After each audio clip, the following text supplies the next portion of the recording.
Matt Harber. How you doing, buddy? Hi, everyone. I'm all right. This is an articulated arm demo, which is a better description of it. I started on my articulated arm journey because I had one of those magnetic lights on my lathe bed, and every time I went to use my my hollowing jig, it was in the way, and I couldn't get light where I wanted it.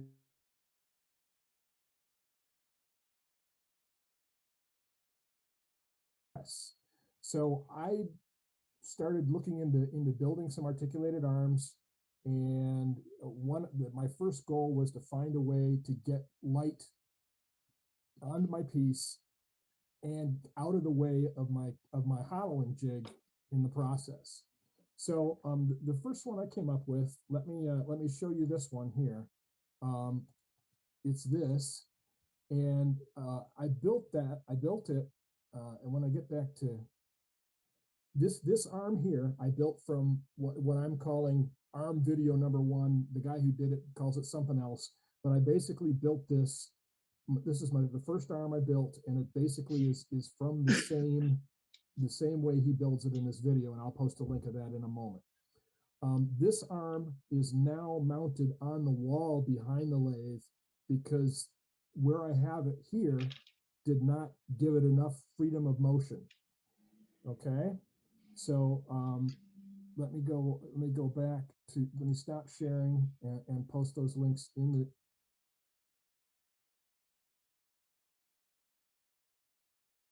Yes, sir.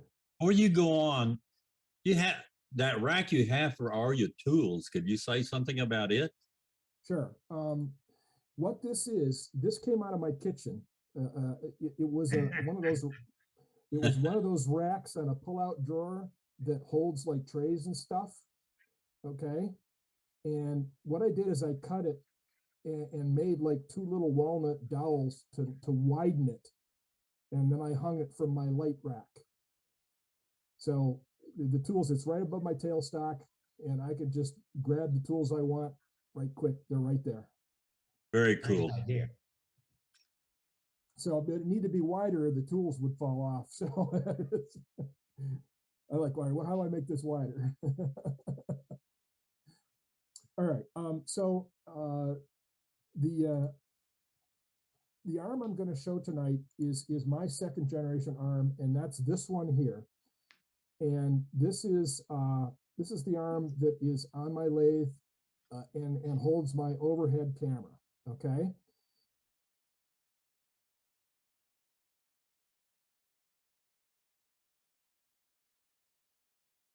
Top, it screws into my light rack, and it rotates. Now I wasn't sure how I was going to mount this when I made it, so I wanted it to be versatile. So that's why I made it the way I made it, to so it could rotate around in case I decided to mount it somewhere else, like on the lathe itself or somewhere else. So the bit at the top is, I call the base. The bit on the left side is what I call the joint, and the bit on the lower right side is what I call the terminus, which is where the camera, and it's two pieces. Now the inset here is is something called T-nuts, which is something I discovered. I had not known about them before I started building arms, and I've used them a lot in making these. They're embedded in all of the knobs and in some other places, and they're the same all over the arm in a lot of places. Okay, so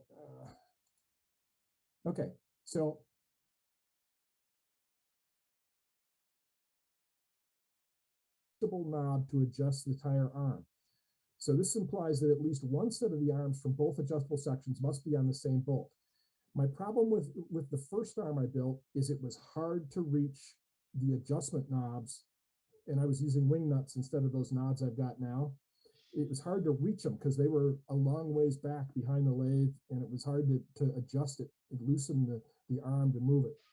So the second one I've already mentioned, I wanted the base to rotate and be flexible in case I changed my mounting plan. Now, all of my screws, my bolts, my nuts are all 1/4 inch by 20. Okay. So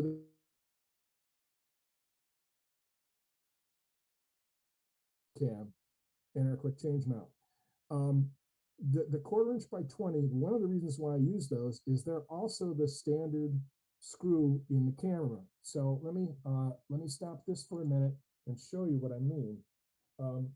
These webcams, this is one of the webcams. Okay, and it has on the base, it's got a screw hole here, which doesn't show up real well. But what that screw hole, we see it. okay, that screw hole is a 1/4 inch by 20. How about that? So and that's the standard, and it doesn't go through all the way. But if I've got a 1/4 inch by 20, I can mount that sucker anywhere. So that was one of my considerations for choosing to go with the 1/4 inch by 20. So back to this, the arm will hold the camera, be above my lathe, must be adjustable for the piece being turned techniques. So it must be able to extend across the lathe bed and still rotate across depending on what camera angle I decided I needed. Now the last point here is that the terminus needs to be minimal. In other words, it needs to be small, because a big bulky thing will be in my face while I'm trying to turn.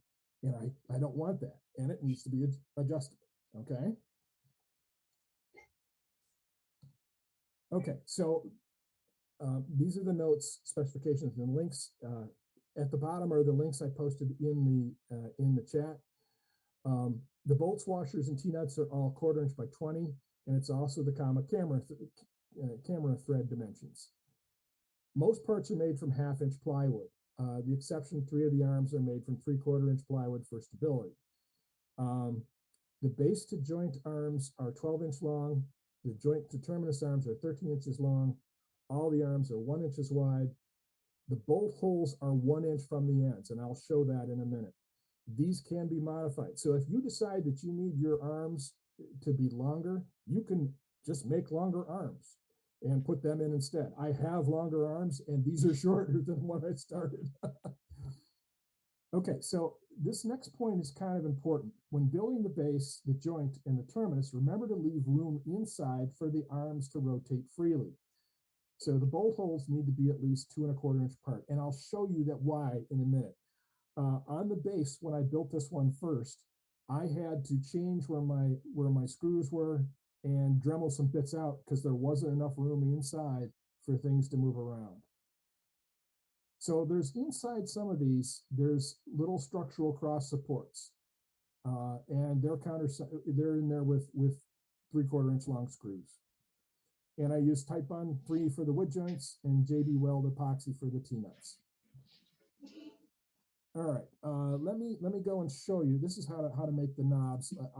Let me show you where I am on this. Okay, this is the arm. Okay, I've got it parts of it undone to show you, but this bit sits in my framework, and it allows this to rotate. And if I want to lock it in, I could just spin the knob and tighten it down and lock it in. Okay. These are the arms. This arm and these 2 arms are the 3/4 inch plywood. Everything else is 1/2 inch plywood, including these 2 arms here. Okay, so when I say that the holes are 1 inch from the end, that's this hole here. It's 1 inch from the end. So inside here, these arms have to have clearance in order to rotate so they don't run into one another. And likewise, this one here. So now if you look in here, I had to carve this out a bit because it's not long. I didn't build this deep enough. So, okay. And the bit where 2 of the arms need to be on the same hole, that's this one here. So how did I decide to do that? One of them, because they all have to be together, they can't be all on the same plane. So I put these 2 on the outside and this one on the inside. And then I got 1 screw going through here and 1 of the knobs, and that's how I adjust the length of the arm back and forth. Okay. On this terminus, this is the terminus bit here, okay? I make these knobs, all right? And this knob could hold a camera but it now holds a little quick release thing that the camera is bolted into, but it could hold the camera. So, but this lets me angle the camera or move it around. If I change the arm length, then I might need to adjust this up and down so that the camera's level and that kind of stuff. Any questions on this so far? Brilliant. No, when I taught a class in Washington one time, they had built one of these, but he had two, I call that an elbow. He had two elbows in the run when he needed to reach out and get way behind the tailstock. And he had just done bolt one, which is easy to do, and reduced the thing to only one elbow. And it really made it a versatile rig. It's a great idea. Yeah, and these things are always evolving. And I got to talking with somebody else online about how to make these work, and he had some interesting ideas. And I had some very bizarre ideas about how to do the terminus. So this little mechanism here was one of my terminus ideas, and it's got ball joints, and it'll let me rotate things. And this one would hold the camera, and it would let me rotate things, and it was too crazy and too bulky, and it wasn't doing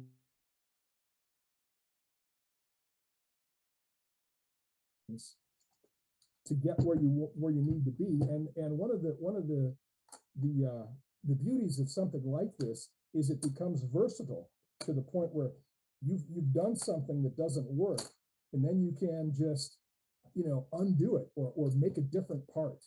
Okay.